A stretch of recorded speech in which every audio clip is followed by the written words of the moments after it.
America की कुर्सी पर ट्रंप ने सत्ता संभाल ली है और सत्ता संभालते ही एक लाइन में अमेरिका में अवैध तरीके से रहने वाले और अवैध तरीकों से अमेरिका में घुसने वाले लोगों को सख्त हिदायत दे दी है, क्योंकि अमेरिका में अवैध तौर पर रहने वालों की संख्या काफी बड़ी है। ऐसे में कई लोग बताते हैं कि इनमें कई लोग वे हैं जो भारतीय भी हो सकते हैं। ऐसे में विदेश मंत्री एस जयशंकर ने अब इस सवाल का ऐसा जवाब दिया कि सुनने के बाद आपके होश उड़ जाएंगे।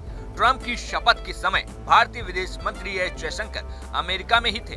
ऐसे में एस जयशंकर से अवैध प्रवासियों को लेकर जब सवाल किया गया तो उन्होंने भारत ही नहीं किसी भी देश के लिए भारत ने अपनी पॉलिसी को दोहराते हुए कहा कि नई दिल्ली अमेरिका सहित विदेशों में अवैध रूप से रह रहे भारतीय नागरिकों की वापसी के लिए तैयार है। उन्होंने कहा कि इस मुद्दे पर भारत की स्थिति सैद्धांतिक रही है। वॉशिंगटन डीसी में हुई प्रेस कॉन्फ्रेंस के दौरान जयशंकर ने कहा कि भारत अवैध प्रवास का दृढ़ता से विरोध करता है। ये प्रतिष्ठा के लिहाज से अच्छा नहीं है और इससे कई अवैध गतिविधियां भी हो सकती हैं। विदेश मंत्री ने अमेरिकी वीजा मिलने में देरी को लेकर चिंता जताई और कहा कि इस संबंधों के लिए अच्छा नहीं है।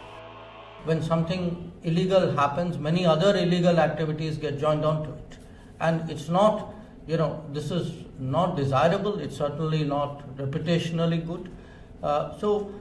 We have, with every country, and the US is no exception, we have always taken the view that if there are any of our citizens who are not here legally, if we are sure that they are our citizens, we have always been, open to their legitimate return to India. So it's not a position unique to the United States. I do understand right now that there is a certain debate going on and a resulting sensitivity which is there.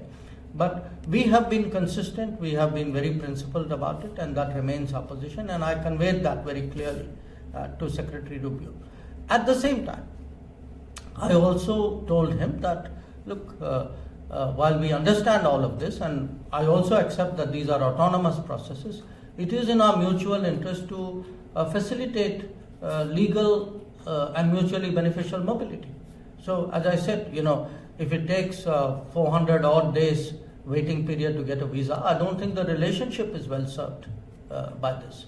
So I think he also noted that one. इतना ही नहीं है, S Jaishankar ने अमेरिकी विदेश मंत्री के साथ अपनी बैठक के दौरान अमेरिकी वीजा मिलने में लंबी प्रतीक्षा अवधि को लेकर इशारा किया। उन्होंने कहा कि मैंने रूबियो से ये भी कहा कि अगर वीजा प्राप्त करने में 400 दिनों की प्रतीक्षा अवधि लगती है तो मुझे नहीं लगता कि इससे देशों के संबंधों को अच्छा लाभ मिलेगा। इसलिए मुझे लगता है कि उन्होंने इस बिंदु पर भी ध्यान दिया है। फिलहाल अमेरिका में डोनाल्ड ट्रंप के सत्ता संभालते ही बड़े बड़े फैसले लिए जा रहे हैं और युद्ध झेल रहे कई देशों को अमेरिका ने सख्त लहजे में टैरिफ लगाने की चेतावनी दी है। और खास बात यह है कि ट्रंप ने जहां इस मामले में रूस को लालाश दिखाई है, तो साथ ही साथ पुतिन की ट्रंप ने तारीफ भी की है।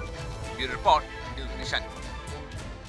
न्यूज नेशन अब व्हाट्सएप पर खबरों के ताजा अपडेट के लिए न्यूज नेशन के इस QR कोड को स्कैन करें।